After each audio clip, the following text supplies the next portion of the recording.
Hi guys, I recently reached the 200,000 subscriber mark and actually passed the 50 million views mark, which is also pretty incredible.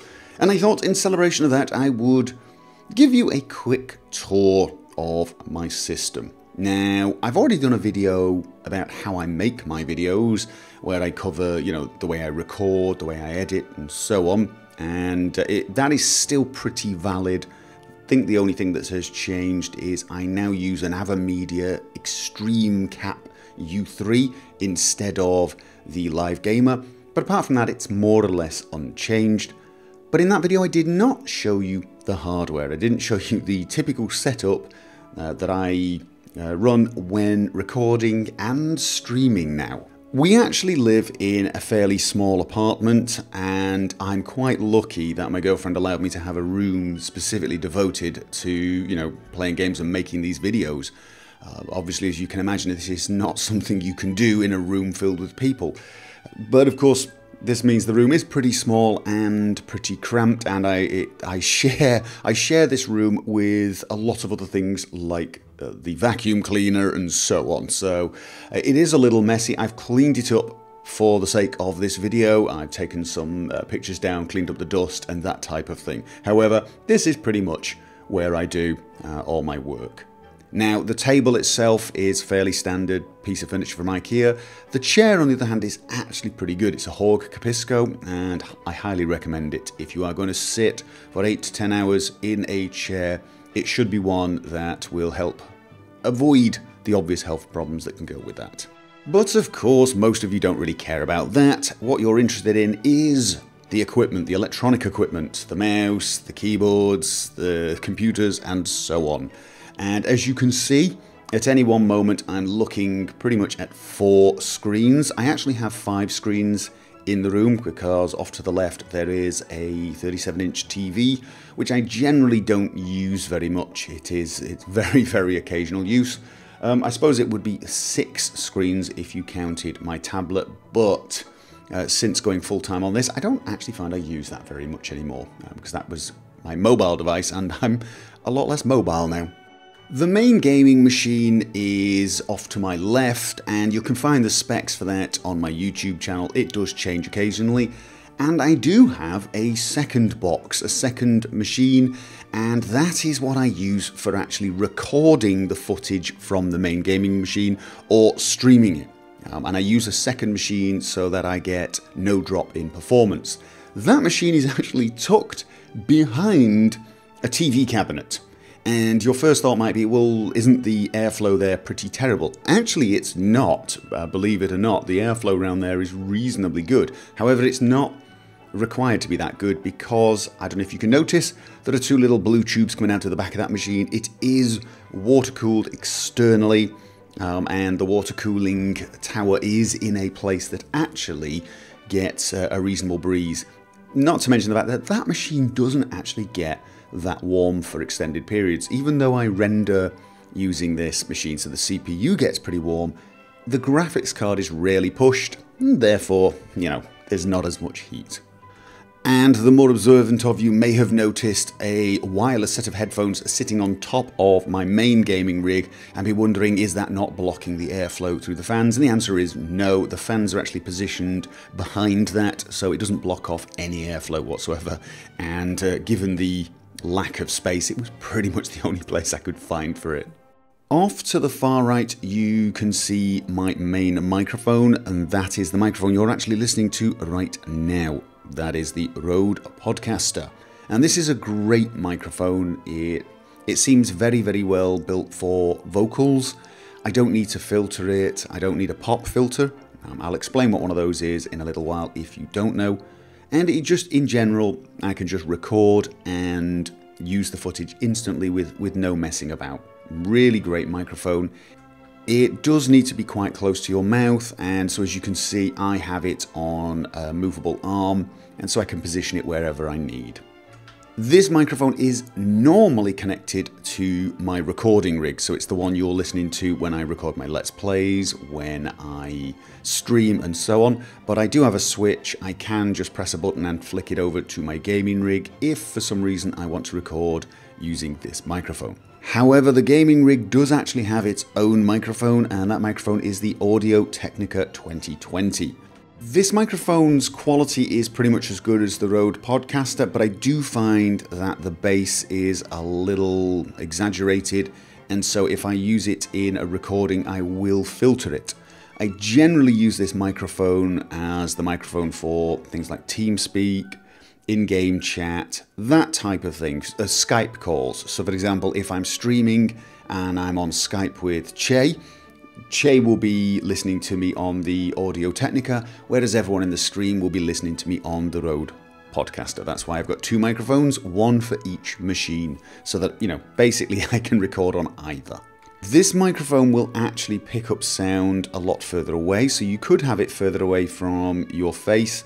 However, the room I'm in, the acoustics are not that good, and I have found that if I have that microphone further away, it sounds a little echoey. It sounds like I'm in a sort of tinny room, so I generally have this pretty close to my face as well. And this microphone does need a pop filter. As you can see here, the pop filter is a sort of a thin layer that goes between your face and the microphone, and it stops certain sounds like the P's and the T's from causing spikes in the microphone.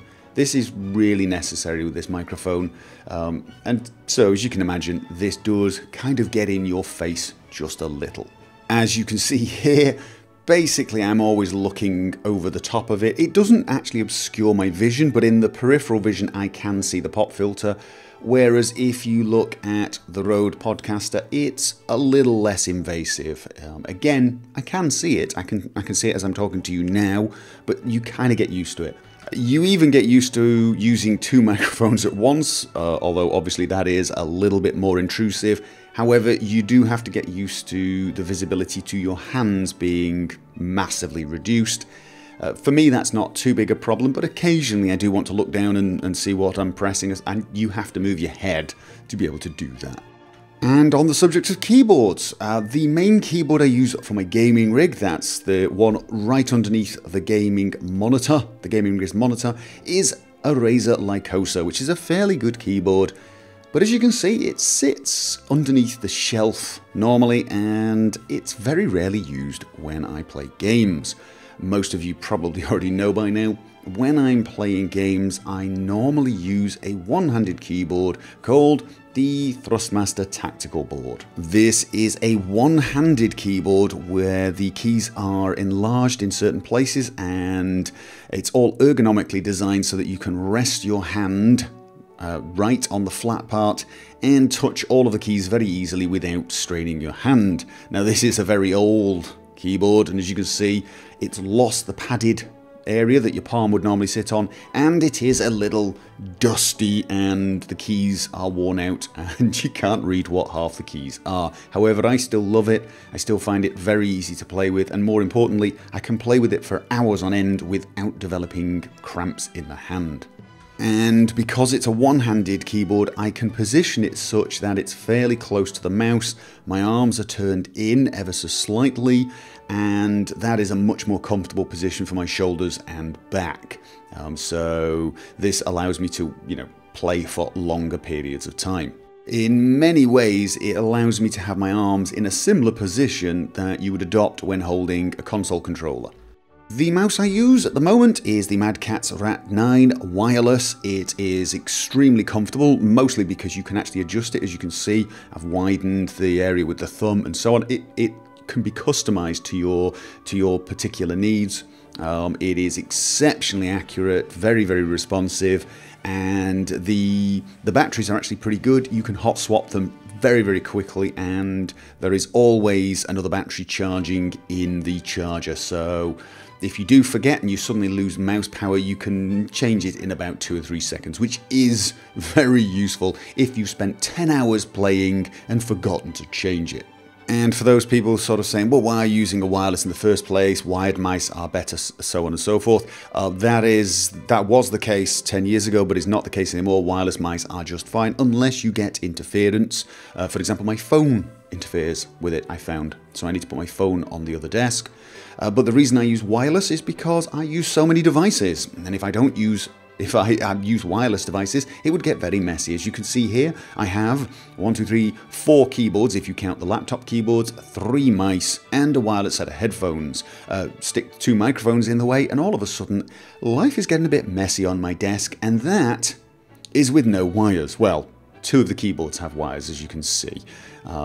So, if I had wires everywhere, well, I used to have wires everywhere, and it was a nightmare. Especially the one on the headphones, believe it or not. I used to almost garrot myself sometimes, so very unpleasant. On the subject of the headphones, I'm using Sennheiser RS180s, which are exceptionally good. It took me a while to find the right wireless headphones for me, but these are them. They're open, so they are comfortable, the sound quality is good, you can wear them for hours on end without getting sweaty, or they're not heavy. Just generally, great set of headphones. Oh, and of course, I do have a mouse mat, but it's probably about 6 years old, and I really do need to get another one. I always use cloth mice mat or foam mice mat because if I use steel ones, it gets cold, and I do have a small issue that if I rest on cold surfaces for a couple of hours and lose the heat from my hands, I do start getting pains in my hands. It cuts off the blood supply, so I always like foam ones. And as you can see, I rotate my mouse mat portrait. That might seem a little weird, but most mice mat are way too big for me. I have my sensitivity set up pretty high, and in general, well, I don't even have it set up that high, to be honest, especially now I record videos, but I can pretty much do 360-degree turns without moving very much. I certainly don't need a mat as wide as this, and having it this way, having it lengthways, means I can rest my hand on the other part, and that of course helps keep the wrist a little warmer.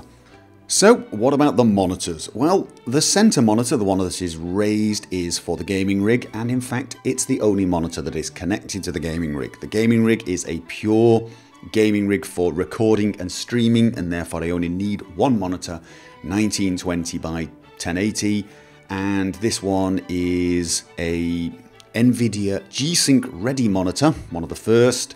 So I can run it with G-Sync, although that is rare because when I'm recording I will normally V-Sync to the recording box so that you don't get tears on the videos.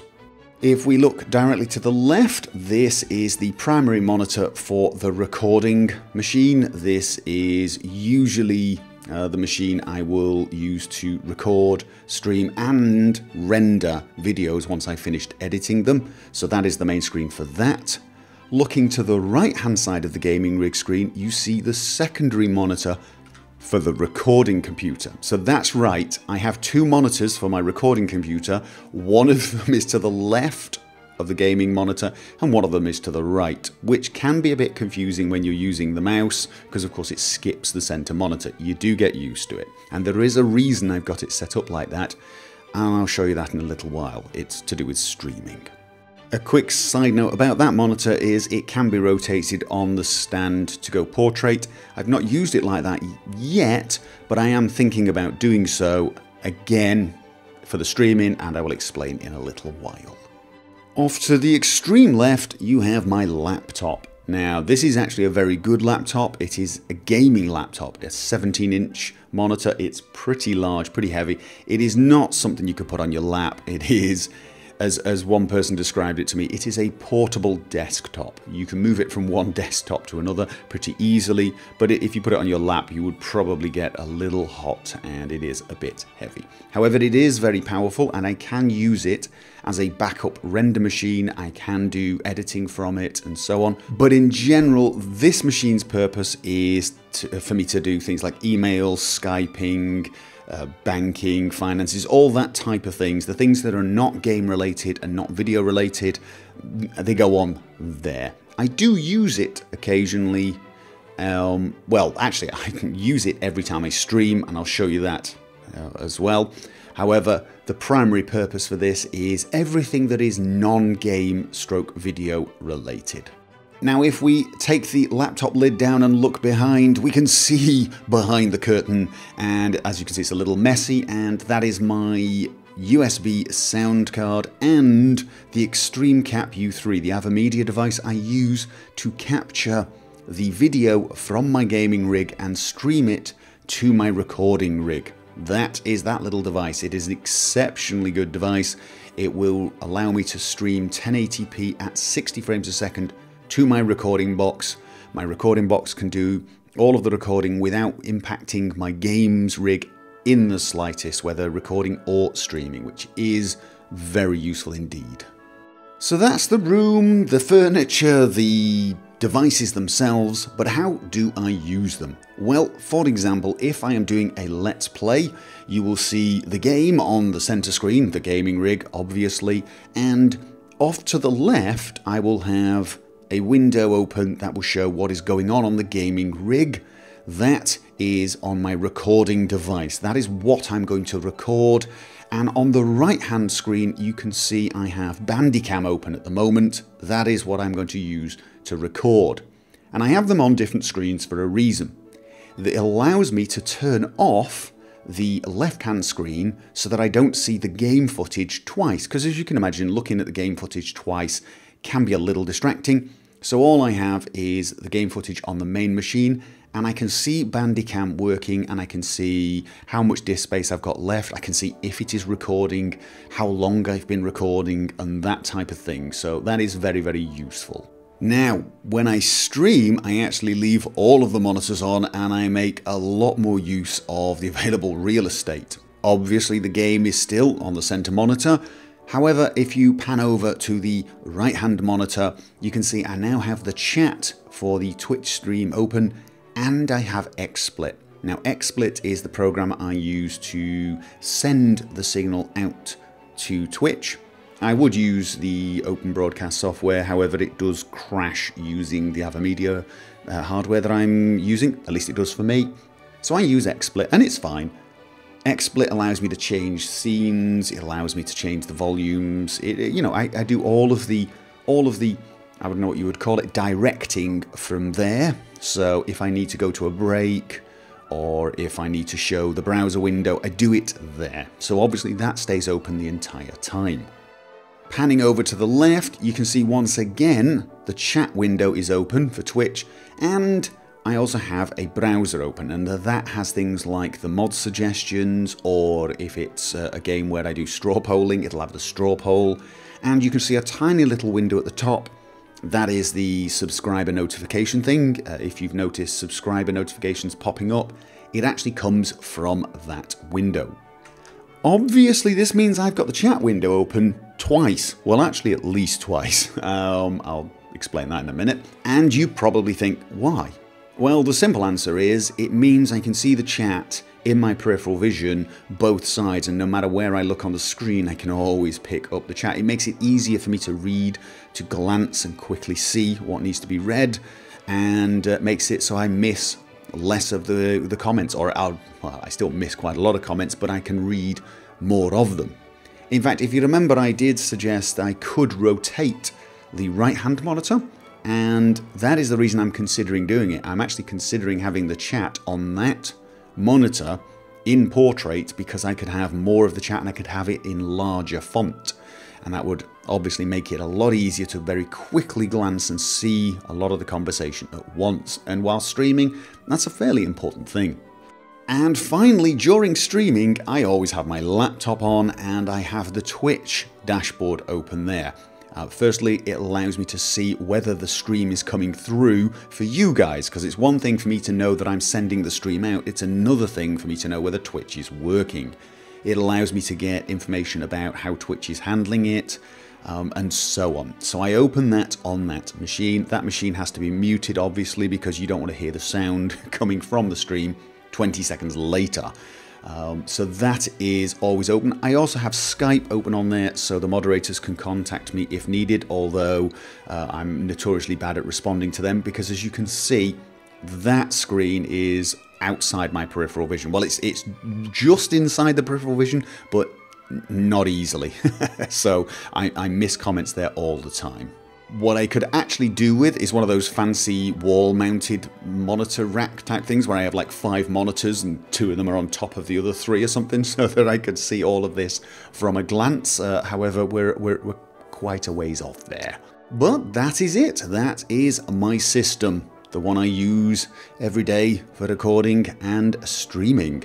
If I have not explained anything or you have other questions regarding my recording setup, feel free to ask down below and I will try to answer as many of those as possible. And once again, a big thank you to all of you guys for supporting me in this. It is, you know, basically this would not be possible without you. I'm having a lot of fun doing this, and as you can see, it's a bit of a geek's dream. It's so many little pieces of equipment and silly things going on, and I love it. So, a big thank you once more.